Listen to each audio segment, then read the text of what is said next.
Hi, I'm Brock, and this podcast is about how to make a heavy-duty leg leveler for a workbench or any other large shop project.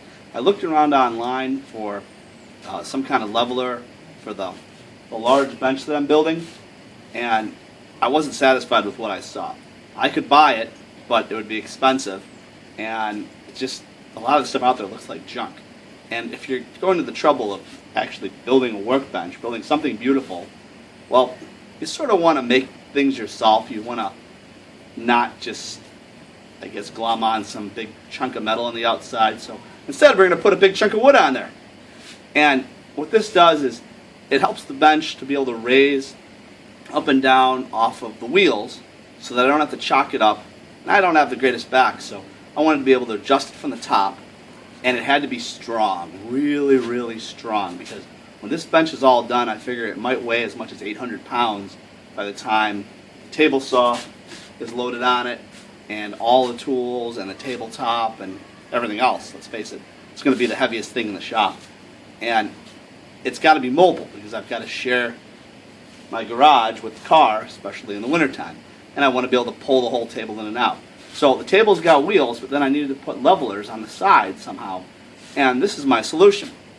And this is the rough blank. It's not finished yet. I'm going to obviously take you through how to make it. And what I came up with was sort of like a sandwich with 3 recesses for square nuts. I'm using 1/2-inch threaded rod. And when this is done, this will be routed out fully to accept the rod.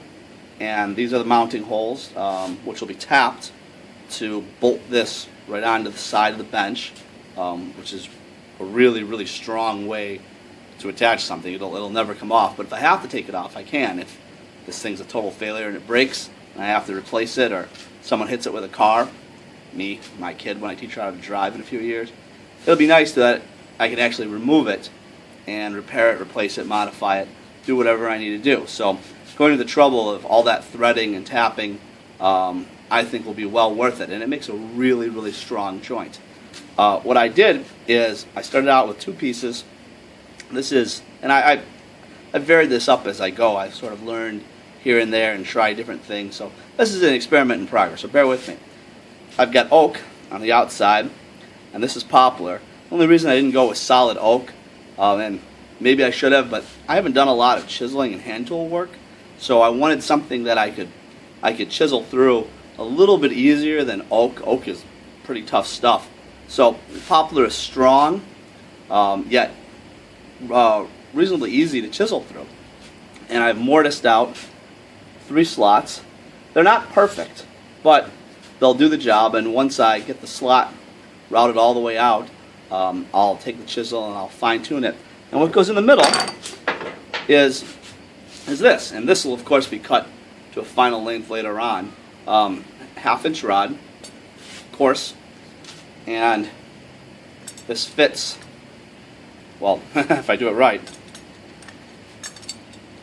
this will fit down inside here, and then the other piece will actually seal right up, because this rod, when it's all done, will be all the way encased level inside there. I had sort of thought about gluing this shut, but glue is permanent, so I can't open it up and fix it or modify it if I have to. And I was really worried that the glue the squeeze out inside would uncontrollably get into the threads, and I did a few experiments and I found that glue, even though it's not under pressure, if it just dripped onto the threads, would dry real hard and really gum everything up, and there's no way that it would turn. So I had to come up with a way to make the final piece glue-free, and hence all the hole tapping. Now, this one's for the rear of the workbench, so it's a little bit different than the front, because I can only use two bolt holes to mount it on. The third one's actually a mistake, but we'll get to that later. So I'm going to have, the bottom is going to be attached with some heavy-duty lags. It'll just attach to the wood because of the structure of the bench. I can't get a bolt through there. Sometimes, these things just sort of happen as you're making stuff up as you go along, but we do our best. But these will go all the way through, long bolts, and those will attach right into the side, right through the side of the bench, and it'll give it really, really strong support. I mean, it's not going to go anywhere. And I'll take you through it, and I'll show you the steps of how we do this. I want to just give you a picture of what the finished product is supposed to look like.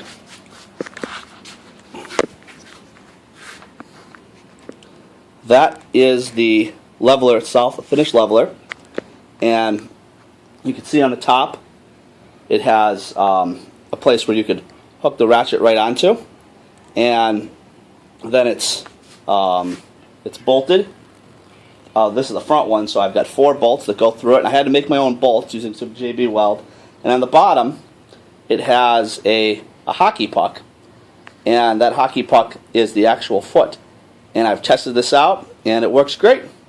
So stick around, and we'll build it together.